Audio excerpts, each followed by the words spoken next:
Hello, everyone.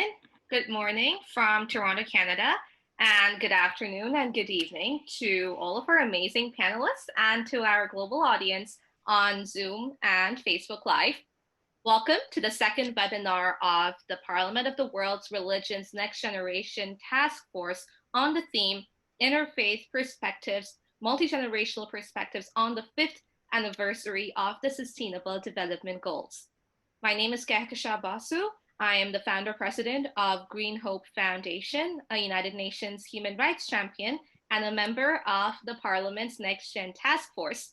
Since Carl, our original moderator, was unable to make it today, I will be stepping up as your moderator for this session. And I will also be sharing my organization's work on implementing the SDGs as a panelist. And before we begin, I would just like to inform our audience that you can post your questions in the Q&A box if you're on Zoom and in the comments section if you're on Facebook Live. So as we come out of this pandemic pause and embark upon the process of building back better, the SDGs assume even greater significance because it provides the blueprint in creating resilient and sustainable societies. And today's conversation brings together a diverse group of panelists for a unique multi-generational conversation on the successes, the challenges, and the road ahead for achieving Agenda 2030, as well as the critical role of interfaith perspectives in this regard.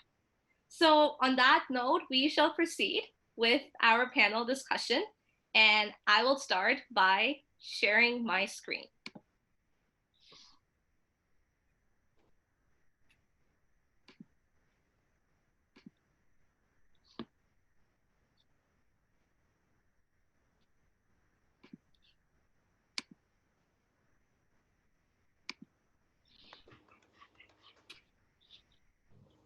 Five years ago, in 2015, I was one of the 193 young people who were each representing a member state, witnessing one of the most momentous decisions of our times, which was the adoption of the Sustainable Development Goals during the UN General Assembly.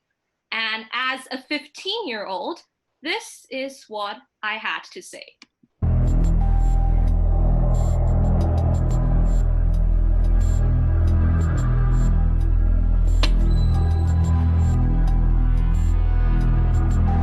We, the youth, are the future generations, and whatever we do now, the decisions made today will impact our future. So I remember being so full of hope and excitement because we finally had consensus, a formal document that encapsulated all of our discourses, opinions, and aspirations that we'd been demanding since 2012, since Rio Plus 20. And for me, as the torchbearer for Green Hope and for children and youth, it was all about what actions we took and what decisions we made. And the overarching objective of the newly adopted SDGs was to leave no one behind.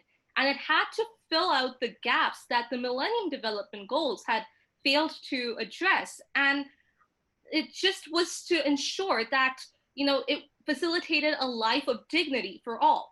And these were the people's goals. And I felt that its successes depended on us, like how we could take the SDGs to the people, to those who would never hear of it, the poorest of the poor.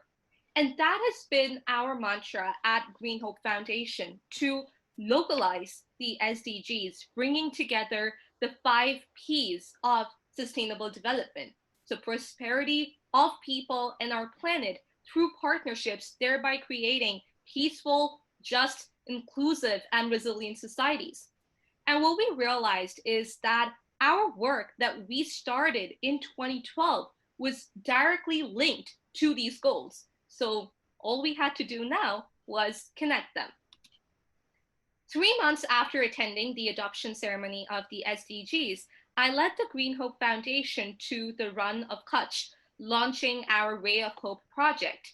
And this was to bring light into the lives of the Agaria tribe, the marginalized salt farmers in the Indian state of Gujarat. And we distributed solar lamps to the families living over there, working to implement SDG 7, renewable energy. And then we realized that every single one of the SDGs was interconnected because with these solar lamps, the children had the ability to study at night, which would enable them to lift their families out of poverty. And to ensure a move to clean energy, it's critical that we build awareness and demand action from the grassroots level. So over the last 5 years, we have reached out to thousands across all age groups through our grassroots advocacy in Nepal, in the villages of the Sundarbans, which is the world's largest mangrove forest in India and Bangladesh. And the solar lamps that we gave to the villagers in the Sundarbans would actually protect them from tiger attacks at night, since most of the villages previously did not have electricity over there. So we believe that the greatest challenge to realizing the SDGs to their fullest potential is human apathy, the lack of awareness. And that is why education for sustainable development and SDG 4, quality education, are so important because they provide the knowledge, skills, attitudes, values, and behaviors required to think and act for a sustainable future. And education for sustainable development is at the heart of what Green Hope does, which we use in our sustainability academies, which are tailor-made workshops and conferences that promote capacity building and teach the participants how to localize the SDGs and take actions in their own zones of influence. And we've conducted over 180 academies worldwide with an outreach of 80,000 young people in 25 countries. And we work not just in urban areas with children who have formal education, but we focus specifically on children and youth from marginalized communities, linking goals 4 and goal 10, which is reduced inequalities. And the SDGs cannot be achieved unless we involve every section of society, and these communities, especially the children, are unfortunately the most often left behind. So we have engaged the Rohingya refugee children in Kutupalong, the world's largest refugee camp, the children in the Syrian refugee camp on the Lebanon-Syria border, homes for children of prisoners, homes for HIV positive children, orphanages, children on the streets, in line with the SDGs mandate of leave no one behind and achieving a life of dignity for all. Most of these children whom we work with don't have access to formal education. So we use non-formal methods of communication such as music, art, dance, drama, sport, fashion, and writing. And since most of the children we work with don't know English, haven't ever been to school, and sometimes don't even know how to read and write, these creative modes really help them to express their ideas on bringing about change. Now, as we speak of leaving no one behind, it is really important to note that intergenerational solidarity is extremely important in the sustainable development process because we need the wisdom of our elders along with the passion of younger generations to bring about change. So Green Hope conducts workshops at retirement homes, engaging priests and nuns who were peace workers when they were young. And it is truly inspiring to see the coming together of knowledge and work from different generations and the learnings that take place within these spaces.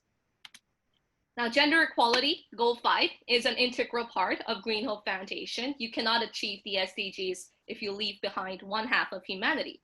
And at Green Hope, we focus on empowering women in marginalized societies who are the backbone of these communities, engaging them in sustainable fishing, sustainable farming, skills education such as soap making, sustainable finance, and conducting workshops with the women on how to protect themselves and their children from sexual assault. And in this way, we're able to give them an avenue out of poverty, hunger, allow them to pursue education, provide them with economic stability, and reduce inequalities in their societies. And we also have online engagement on gender equality through our Women Impacting the World series that brought together our world's most inspiring women so that we could learn from their successes, and they in turn gave us the courage to dare to dream.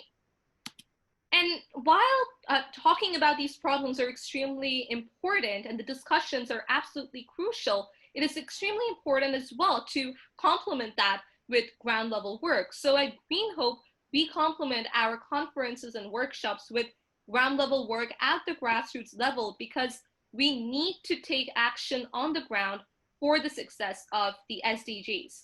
So to mitigate climate change was goal 13, and preserve life on land, goal 15, we have planted over 90,000 trees worldwide, over 5,000 mangroves.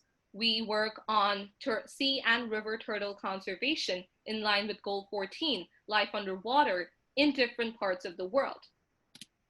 We work extensively on sustainable cities, goal 11, because by 2050, more than 68% of the world's population will be in urban environments. So we have conducted over 165 cleanups of beaches, parks, canals, ravines, enabling urban denizens to learn about how they can consume and produce responsibly, just goal 12. And we don't only engage with civil society, we also work with the private sector and industries, just goal 9, because they must be involved in the sustainable development process. We engage hotels and promote sustainable tourism by educating their employees on recycling, waste management, and using locally sourced ethical products, as well as the construction industry, conducting workshops for their engineers and architects on how they can make their buildings more sustainable. And a sustainable future cannot become a reality if there is no peace. Peace and sustainability are two sides of the same coin, and Green Hope Foundation promotes peace and nuclear disarmament education, again, linking goal 16, which is peace, justice, and strong institutions, and goal 4, quality education, so that people are aware of the threats to global peace, and then they can take action.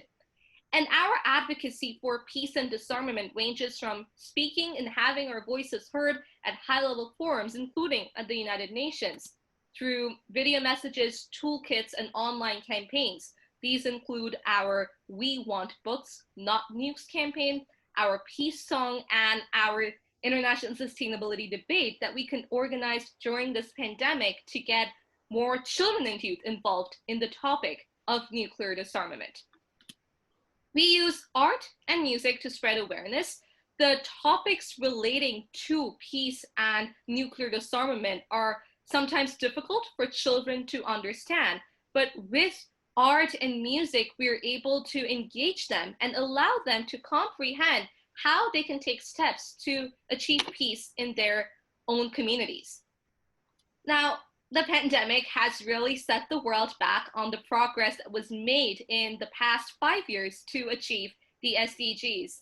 And as we enter into this last decade of action, it is absolutely crucial that we redouble our efforts to ensure that those affected disproportionately receive the help and care that they need.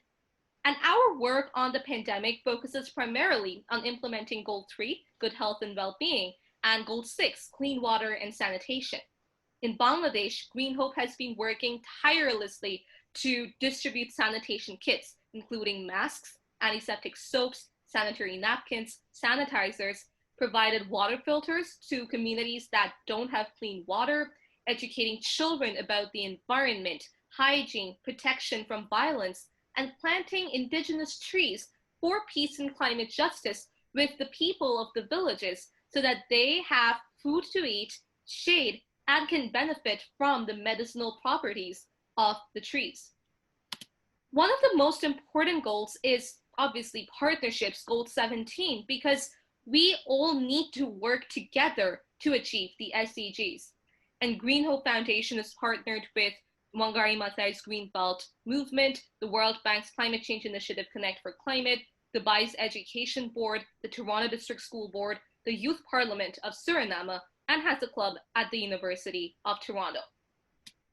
So finally, now more than ever before, it's time for us to reaffirm our commitment in letter and in spirit to the Rio Declaration, the Future We Want document, which served as the blueprint of the Sustainable Development Goals. And let us now use this pandemic as an opportunity to create a new social contract.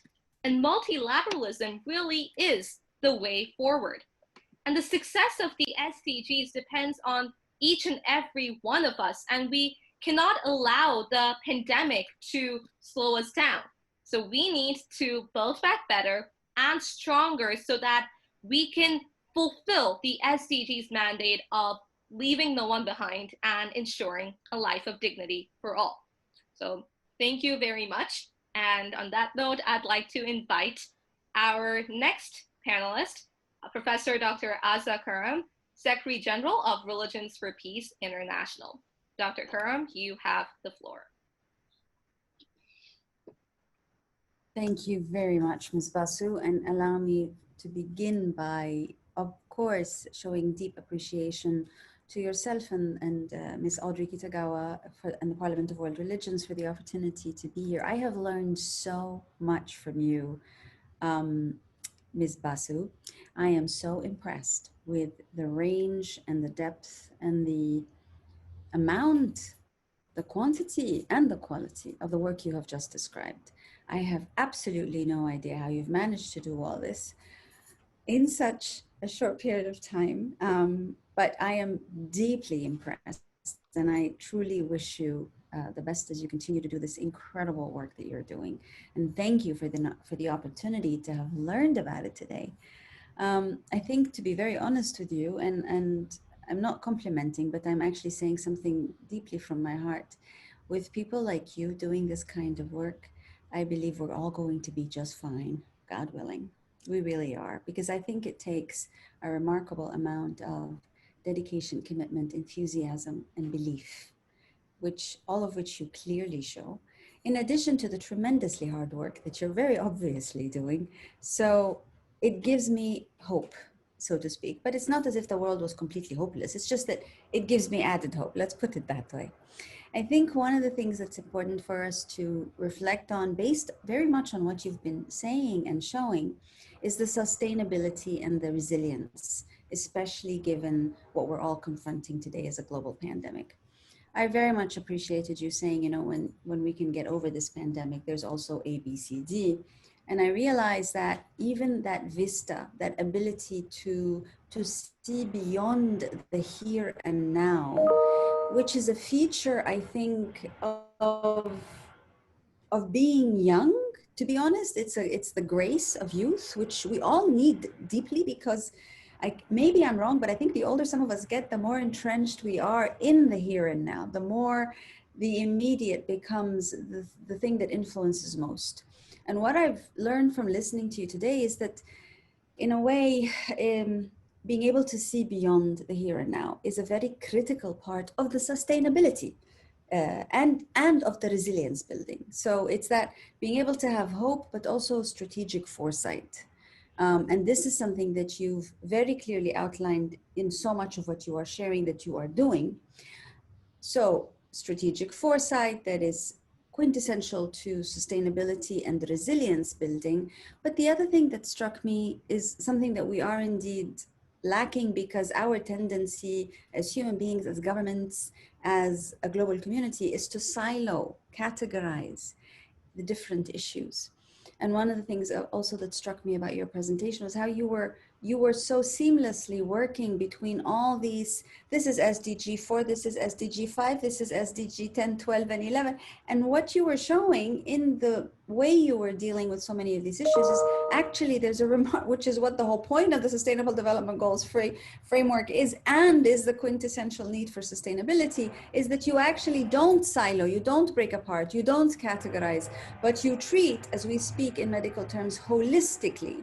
You look at a human being in a society, in a governance framework, in an environment holistically. There is a remarkable interconnectedness. So you can't really just look at what's ailing a human being health-wise without, especially as the pandemic teaches us, without being able to understand that there is an element of what we're doing to our environment. The fire in the rainforest today is harming us even more. Our health is being impacted from those who have yet to be born to those who are older and have lived through this life. So the interconnection and connectivity that you address so well in the way that you're working on all these different issues, that seamlessness between the different priorities, between our oxygen, our water, our land, our mental health, the rest of our physical health,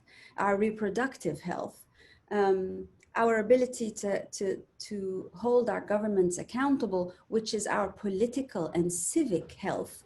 All of these are intimately connected. And the fear that I have is that the global pandemic makes us retreat into our safe havens and our old ways of thinking. The old way of thinking that tells us that me, myself, and I, or at most my family and I. And what we have to actively do, which is what you're doing by going around and bringing people together and addressing different generations and different issues, is that we actually have to break these barriers down once and for all. If the pandemic does one thing exceedingly successfully, it doesn't acknowledge any barriers, right? And sometimes you have to learn from the enemy. Now, in this case, the enemy is the pandemic, quite frankly. And learning from it is that we should not have these barriers between us as human beings, between us and our planets, us and our nations, us and our communities, us and our religions, us and our ethnicities. We shouldn't have those barriers. So if a pandemic can lack cognizance and respect for barriers, I should think that we as human beings should learn from that. And unfortunately, because of the fear that tends to ramp up most when we are feeling threatened, obviously, we tend to, like the crabs, retreat into, or the turtles retreat into our shells and retreat into under the stone and hope it's all going to pass and we're going to take care of ourselves. And the whole point that we need to learn is actually not. This is when you come out of your shell and you embrace that which is around you. You embrace the fear, you embrace the uncertainty, you embrace the joy of embracing the fear and the uncertainty, because that has a very positive dividend. To be fearless is a positive dividend. But it won't happen if I'm sitting on my own or in my own home or in my own space trying to look after myself and just caring for the immediate. That won't happen. That would only increase the sense of fear because the fear runs rampant. And I think that is elemental to our idea to be resilient. Resilience comes when we work together, when we are together, when we acknowledge, when we are actually dependent on one another. Interdependence is a fundamental feature of building resilience. So therefore, being fearless of our dependency, something that ironically many women professionals in public life also adopt. We're more on the side of being fearful of being dependent on anyone. We don't want to be dependent on anyone. We want to be able to stand on our own 2 feet and go it alone, because the pressures to reach those positions of public awareness are so intense that they teach you to be self-reliant and, don't depend on anyone. And that's important, but that's right now deeply insufficient. It is in fact in embracing our interdependence, our need to be reliant on one another, not because we're 1,000% sure that way of relying is going to make us okay. No, it is embrace the fear of having to rely on one another, knowing full well that we may well fail one another, that there will be many hiccups along the way. But if we come out of that crabs under the stone, that will be ultimately a loss of that resilience and of the sustainability that we require in order to confront the uncertainties that are only bound to increase. And this brings me, if I may, to my concluding point about why the religious and interreligious spaces are so important and have to be interdependent and collaborative spaces per definition. Religions are important because they ultimately are about the spirit. Spirit is who we are, how we breathe, and how we exist. Only a small part of the world called Western Europe became truly secular. the rest of the world never was that secular. Religion and faith have always been so intimately connected to the very fabric of everybody's being in most parts of the world. But we looked at the world through the prism of Western Europe, the former colonial empires, and we lost connectivity with that which is our normal. Our normal as many human beings around the world is to be believers, is to believe in something, is to have faith in something. So therefore, there's no question for me that faith matters deeply. The issue here is, how do we acknowledge our faithfulness by embracing one another more and understanding that which, if you're from one religion and I'm from the other, that is not the end of things. On the contrary, we still are both believers. And having our religions manipulated by politicians and political parties and governments is not only deeply insulting and deeply painful, it's also a sure way of cracking our resilience and our sustainability as humanity. Because our humanity depends on our spirituality. And our spirituality is nobody else's business. Our spirituality is not about government policy or about government direction or about strategic interest. Our spirituality is about learning how to be together, united in our fear, strong in the knowledge that our fear will, at worst, hold us together, at best, make us stronger. And I think that interdependence, interrelationship is very, very critical. All spiritualities point in that direction. So we have to be at once deeply aware of how our religions are getting manipulated by different political interests, and literally move away from that, prevent that from entering into the sacred space within that keeps us connected, that does not try to tear us apart. Politics is not about everybody's interests. It's about specific vested interests. Spirituality is about everybody's well-being and welfare and connectivity to the here and now and the beyond. We have to stick to our spirituality, defend our faithfulness, and stay away from political manipulation.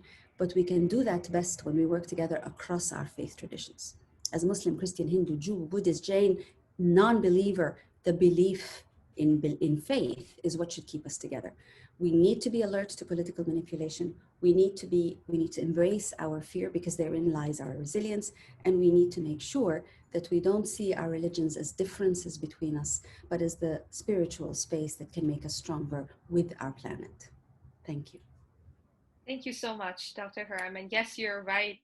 First of all, yes, all of the SDGs are interconnected, and it's really sad that we continue to separate them as separate challenges that are not related to one another. But really, I think we would be able to achieve the SDGs much faster if we recognized their interdependence. And you also mentioned that humanity depends on spirituality, and the belief in faith should keep us together. And absolutely, we have to be united in our diversity, and then only can we regain and get back our common humanity that will really help us to achieve that peaceful and resilient world that we all not just want, but need right now. So thank you once again. I would now like to invite our next panelist, Felipe Zurita, representative of the Charter for Compassion. Felipe, you have the floor. Thank you, Kehkashan, and thank you, Dr. Karam, for what you just said too. First of all, I am extremely grateful to be surrounded by incredible, powerful, inspiring women. I remember seeing all three of you at my first parliament, which was in Toronto. What an experience to be able to share all that with different people from all over the world with different belief systems and whatnot. And I think that's where I kind of wanted to start what this conversation is, to bring to your consciousness that the fact of the commonality that we have between us all as human beings, or even as beings on this earth, or as creations of this earth, to realize that one atom cannot really do much, but when two atoms get together and create a molecule, there's teamwork that creates something, and there's molecules that create cells, and cells that create systems, and systems that create us. There's always a collaborative work with everything that is related on this earth. And it's important to realize, just like you both were saying, the the mesh of it all. You know, we're all interconnected. We're all truly one. The sole fact of thinking that there's a me and others, or us and others, we are already kind of like creating a division in our minds, thinking of this division, when in reality, truly, we're all just one. And so with that, I've been working for the Charter for Compassion for just a little bit this year. I did a lot of collaborative work with the Charter and URI and Golden Rule Project for a couple of years. And it was a wonderful experience to be able to understand more about the motivation and the power and action that the Golden Rule itself has. You know, Golden Rule, treat others as you want to be treated. And how you, right behind me, you know, like the poster right there, you have all these different religions with different mentions of the same exact rule, in different words and different ideas maybe, but it's the same exact rule. And it's almost like, you know, modified by geographic locations around the world, but the same concept, because we're all the same, because we're one, is there. And as we focus on that point of the Golden Rule, of treating others as you want to be treated, or treating others as they want to be treated, would probably be a better concept. We tend to side with empathy. We tend to think and act with compassion.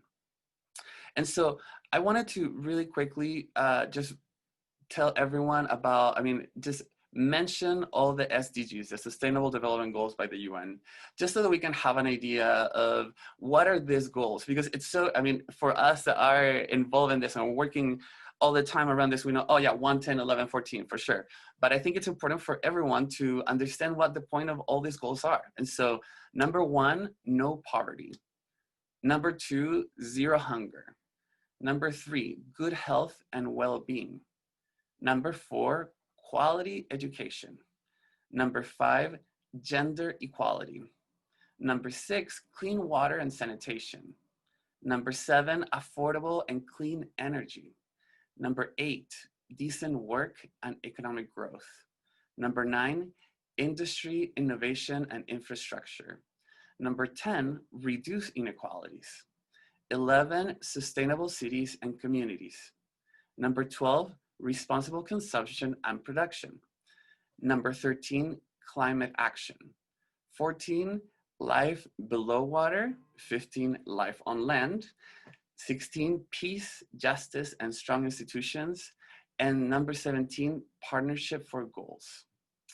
So if we start thinking about all these different goals, we realize that we're trying to achieve a more equal society.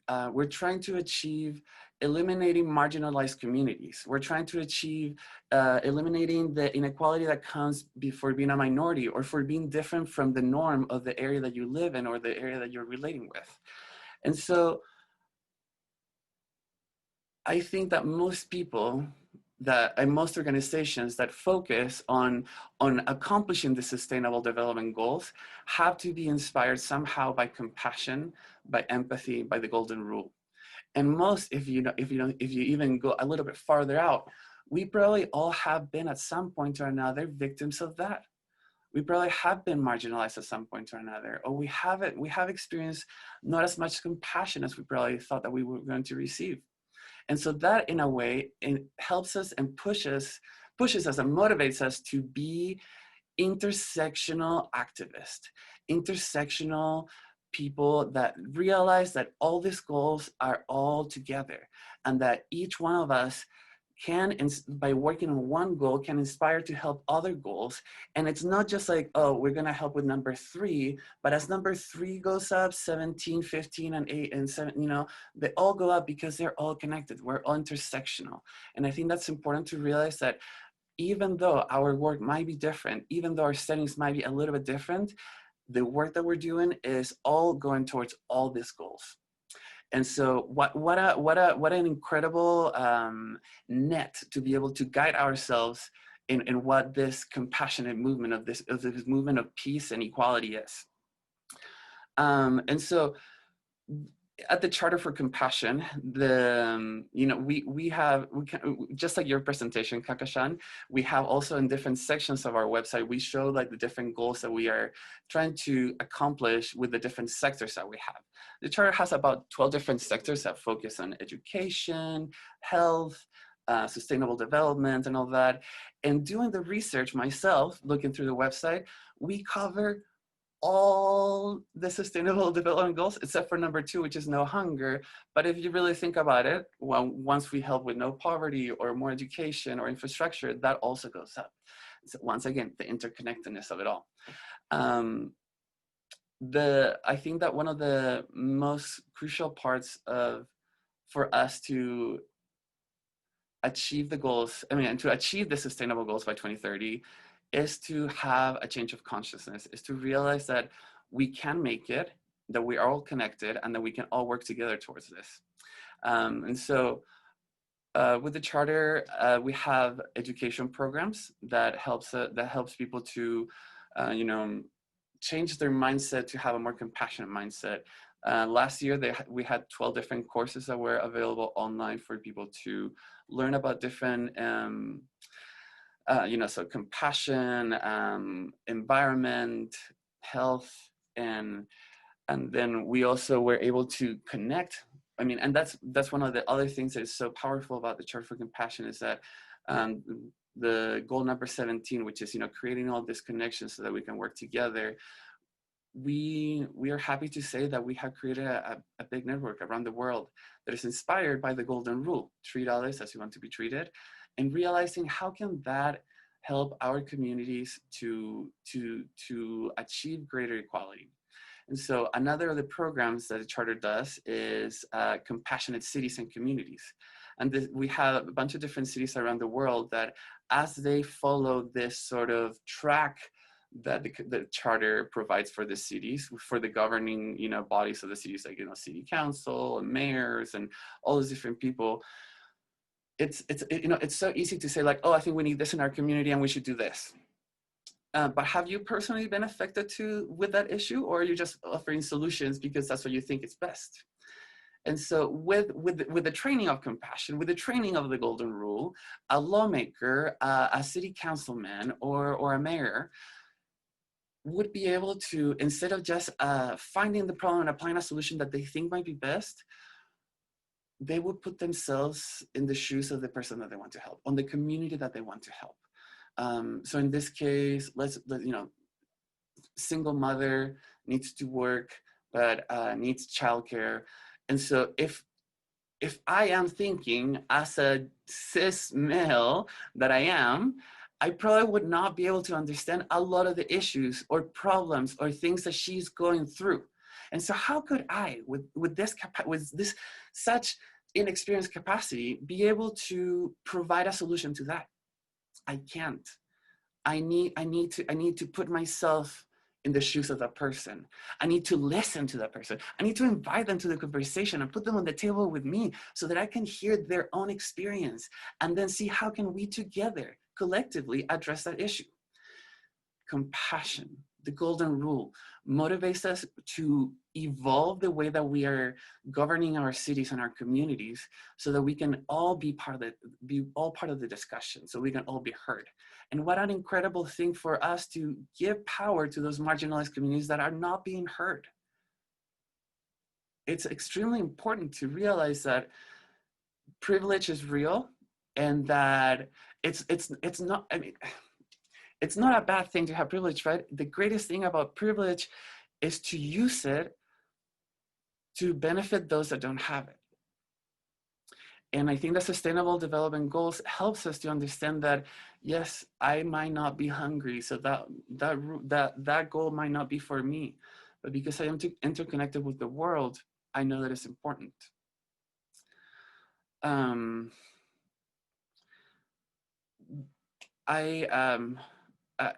Sometimes I'm a little bit like, I get a little speechless with this because it really is such a powerful idea of this. And one of the things that I've been so surprised about this year is, yes, I mean, we can say, whoo, 2020, wow, right? But if you really think about it, everything that is happening and I mean, we have no control over it, obviously. And so we need to adapt. We need to, I think that for me, the name of the game right now is adaptation and compassion. We are being invaded and flooded with so much new information and so many new changes all the time, health-wise, environment-wise, Mother Nature, fires, and the pandemic, and economical issues, and rent control, and capitalism, you name it. There's so many things.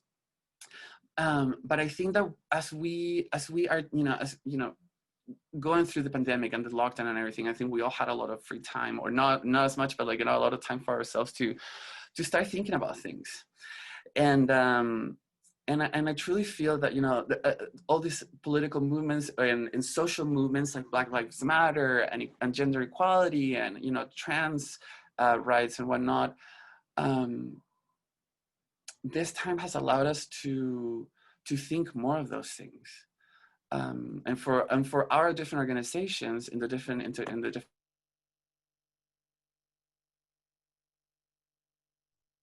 It looks like we lost Felipe, so apologies for the tech difficulties, and I hope Felipe will be joining us again soon.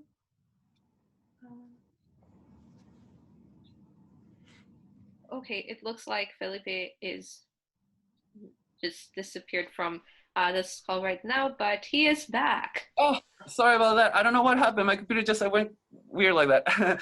Yeah. Okay, just to finish up really quickly.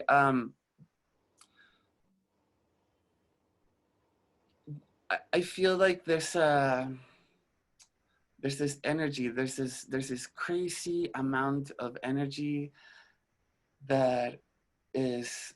It's kind of it's this new renaissance. I'm thinking it's this new renaissance that is bursting through the fabrics of this old fabric that we call society. I think that people are waking up, people are getting educated, people are realizing that this interconnectivity and intersectionality of movements is real. And as we help the least fortunate of us, we're helping ourselves. As we give more compassion to others, we're giving compassion to ourselves. Once again, the golden rule. Treat others as you want to be treated. How important it is to take that into consideration and to have that thought in our minds daily so that we can be more motivated with that. As far as interfaith work, the power, just like Dr. Karam was saying, we have so much power in these communities, so much unity, so much commonality that we tend to not think of how powerful it is when we join together, just like 2-3 atoms, just like 3 molecules, just like cells and systems and humanity. We're powerful. We can create change. We are agents of change. And I truly believe that by having the golden rule and compassion as like our leading values, we are going to be able to achieve a lot with these goals. And hopefully way before 2030, who knows, right? And I'm excited and I feel very optimistic about it, and I think that we can do it. So yeah, thank you for the opportunity. Thank you, Felipe. And yes, the golden rule is so important, especially in these trying times. So the golden rule, empathy and compassion, as you said, are really critical. And we do need to localize the SDGs and look at them through an intersectional lens so that we recognize the unique challenges that people all across the world face and not just giving everyone a single solution. And of course, the pandemic has taught us that we do need to adapt to our surroundings and situations if we are to achieve this, the future we want. So thank you once again.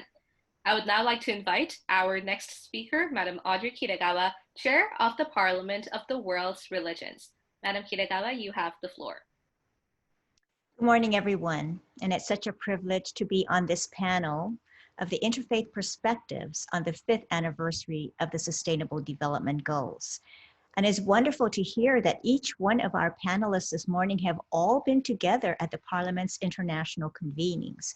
And this is the important work of the Parliament, bringing people together to share experiences and to be transformed by experiencing each other in the celebration of life and the sacred forms in which that life is being made manifest. So the Parliament of the World's Religions has been particularly involved in Sustainable Development Goal number 13, which is about climate action. And the goal has targets to be achieved by 2030, as do all of the 17 goals. So progress towards the goals will have measurable indicators. And we have to note that the decade between 2010 and 2019 was the warmest decade recorded in history. And the wildfires that are raging on the West Coast, even as I speak, in the United States, causing millions of acres of damage and displacing hundreds of people. So a record amount of California is burning, spurred by a nearly 20-year mega drought. To the north, parts of Oregon that don't usually catch fire are in flames. And both of my nephews are in Oregon, and they've been sending me photographs of all of the smog that is filling the air. Meanwhile, the Atlantic's 16th and 17th named tropical storms are swirling, and a record number for this time of year. And the powerful typhoon Haishin lashed Japan and the Korean Peninsula. It hit 130 degrees in Death Valley, California, the hottest Earth has been in nearly a century. So Phoenix, Arizona keeps setting triple-digit heat records, while Colorado went through a weather whiplash of 90 degrees heat to snow in 1 week's time. And Siberia, famous for its icy climate, hit 100 degrees earlier this year, accompanied by wildfires. Before that, Australia and the Amazon were in flames, and Colorado University Environmental Sciences Chief Walid Abdelati, NASA's former chief scientist, said, "The trajectory of worsening disasters and climate change from the burning of coal, oil, and gas is clear and just basic physics." So I strongly believe, he said, that we're going to look back in 10 years, certainly 20, and definitely 50, and say, wow, 2020 was a crazy year, but I miss it. That's because what's happening now is just the type of crazy activity climate scientists anticipated 10 or 20 years ago. And we really need to pay heed to the voices of our scientists. A year like 2020 could have been the subject of a marvelous science fiction film in 2000. Now we have to watch and digest real-time disaster after disaster after disaster on top of a pandemic. And the outlook could not be any more grim. It's just a horrifying prospect. And the 2030s are going to be noticeably worse than the 2020s, which is what these climate scientists are predicting.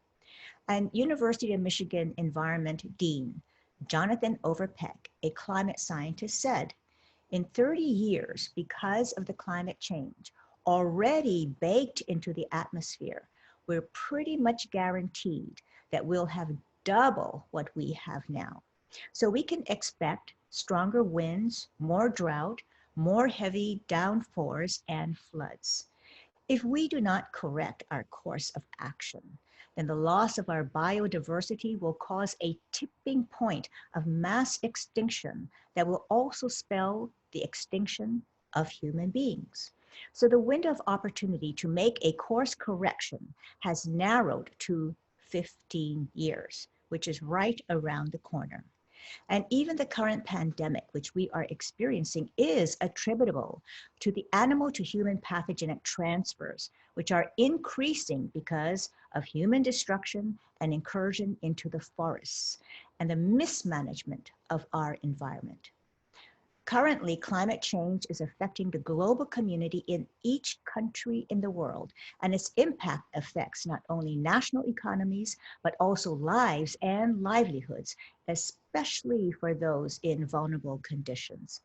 So the measurable targets cover a wide range of issues surrounding climate action. It includes strengthening resilience and adaptive capacity to climate-related disasters, integrating climate change measures into policies and planning, and building knowledge and capacity to meet climate change, and implementing the UN Framework Convention on Climate Change, and promoting mechanisms to raise capacity for planning and management. The UN 17 Sustainable Development Goals has experienced broad support across communities of faith around the world, and many organizations have taken its work on one or more of the goals, as Kehkashan herself expressed so beautifully this morning, and they've taken it seriously because it has specific ways in which organizations and all civil society actors can participate. So the Parliament of the World's Religions has a very dynamic climate action task force that works with the United Nations Environment Programs, Faith for Earth, and Interfaith Rainforest Initiatives. And I know that Religions for Peace also is very instrumental in its important work with the United Nations Environment Program.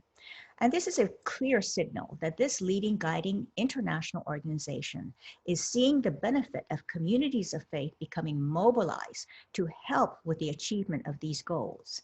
And the faith-based organizations have much to thank Dr. Azakuram for this reality, because when she was the chairperson of the UN Interagency Task Force, which is comprised of UN agencies and departments, she was very instrumental in helping this leading guiding institution understand the importance of coalescing and integrating its work with the faith communities, because it is a fact that over 80% of the world's population are believers. And so she has understood the importance of harnessing this important resource to benefit the work of the UN, as well as all leading guiding institutions. And we can see the benefit of her assiduous dedication to this goal unfolding now in real time as religious communities are being coalesced, are being incorporated and integrated as recognized important partners in the work of not only the Sustainable Development Goals, but in work across the board throughout all of the disciplines. So there are many giants that we have to thank for the important work that faith communities are now experiencing as important partners in the accomplishment of the Sustainable Development Goals. And the Parliament not only actively puts on webinars and workshops, but is also working closely with Faith for Earth to generate a soon-to-be-published book on the role of faith communities in mobilizing and participating in climate action. We also know that faith-based organizations and actors have been dynamic and courageous activists to help protect the environment, lobby legislators, and be the first ones on the ground to provide humanitarian relief for those who suffer from the effects of natural disasters. And the Parliament has been also very productive in creating a beautiful video on the importance of the protection of forests, and a video on the impact of climate change and the necessity of leaving no one behind. Now, the power of prayers from the religious communities are important because prayer changes things. We have developed an Earth Blessing webpage, one of our most visited pages on our website, of prayers for the earth from religious and faith leaders from around the world. And I encourage all of our listeners to go to the Parliament of the World's Religions Earth Blessing page and really listen to these beautiful, moving prayers given by the various religious and faith leaders. An important aspect, however, of working with the Sustainable Development Goals is to be able to analyze not only measurable results of the SDGs, but to do the deeper examination of whether there is what New York Times bestselling author David Korten suggests is inherent in them. And he maintains that there is a fatal contradiction in that it calls for sustained economic growth, which is slipped into Goal 8, where most readers likely would not notice it. And he says this: "It is humanity's unwavering, unquestioned pursuit of economic growth for now, for more than 50 years, that has largely explained the now rapidly unfolding collapse of Earth's regenerative system and the reduction of a substantial majority of the world's people to lives of daily desperation." So there are several places in the longer and more elaborated United Nations SDGs document where a call for sustained economic growth is repeated along with other goals inimical to a just and viable human future, including a call to low-income countries to increase foreign investment and ownership and exports rather than focus on controlling their resources to meet essential needs of their own people. And fortunately, these need only be deleted to eliminate the document's profound and needless contradictions. And with that contradiction eliminated, it will become far easier to raise global awareness of the nature and depth of the institutional transformation required to give effect to the ethical principles long advocated by the world's great religious traditions. And I want you to know how very uplifted I feel to hear the beautiful spiritual words articulated by all of our panelists this morning. Words like interconnectedness, interdependence, which we have to understand, allows us to be able to see the importance of the golden rule, which Felipe was talking about. Because what you do unto others, you actually are doing unto yourself. Because no one acts in isolation, as Dr. Karam was very importantly trying to impress upon us. And so the change in consciousness, as Felipe said, I just love those words, is really addressing our need to be transformed into more thoughtful, loving, compassionate people, where we really care about each other and can express our caring, whether we choose it to belong as an activist group or faith community that is actively engaged on climate issue or whatever the issue may be. Then we must do whatever we can to cease wasteful personal habits and become more mindful of the behaviors that we are undertaking daily so that it can be modified to truly make this world a better, sustainable place. Thank you so much. Thank you, Madam Kitagawa. And first of all, thank you for sharing the Parliament's work on mitigating climate change and achieving Goal 13, but also thank you for highlighting the importance of religious and faith communities in the sustainable development process and the implementation of the SDGs and across all disciplines, because as you said, 80% of the world's population are believers. So thank you once again for sharing your perspectives and your work on leaving no one behind and ensuring a life of dignity for all. And I'd like to thank all of our panelists for this very enriching discussion. We shall now take questions from the audience. And as stated earlier, please post your questions in the Q&A box on Zoom and in the comments section on Facebook Live. So our first question is, what is the role of female interfaith leaders fulfilling the SDGs, mitigating climate change, and leading us towards greater health and well-being as a species? And just before we continue, Dr. Karam had to leave us right now, so I will read out her answer to that question. Women of faith bring in their own unique perspectives, experiences, and insights into leadership spaces. There is a stronger tendency among them to build alliances, interconnect with diverse institutions, and have developed numerous skills to negotiate difficult challenges. And these are important skills which will add value to the current practices. Just listen to Audrey Kitagawa and assess how she has elevated the Parliament to a space of ongoing collaboration and service. This is how women of faith make a difference. So that is Dr. Karam's response. Would any of our panelists like to take that question? I'll take that question as well, speaking from a woman's perspective. Women are powerful agents of transformation. And as every village in rural communities know, if you really want to create change in the community, you will go to the women. Because women are extremely hard workers. They are very adept at multitasking. Not only are they raising the children, feeding them, taking care of all of the household responsibilities, but they also work the fields. And in whatever spare time they may have, they are looking for ways to be able to generate more income for the family. They are into creating skillful arts and crafts and being able to sell them. And, you know, they are so innovative. And I feel that the power of women comes from the fact that we do give birth to our children, and we are the incubators of sacred life within the womb. And we become the repository of the sacred life and the conduit through which sacred life is given birth. And we are the custodians of caring for that sacred life. And in that sense, we are deeply connected to this aspect of sacred life. So women are very enterprising in being able to see how they can continue to nurture and nourish the children that they bring into the world. And of course, every person on earth today was birthed from the womb of the mother.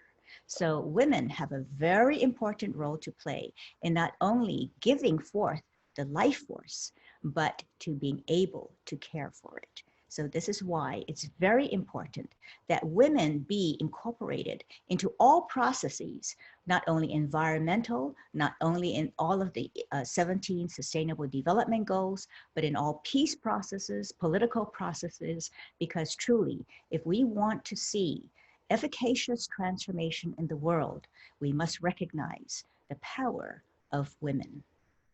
Absolutely. And yes, we must have that feminist lens when we are working on all of our projects and towards all of our goals, because only then can we truly achieve that peaceful, resilient, sustainable world.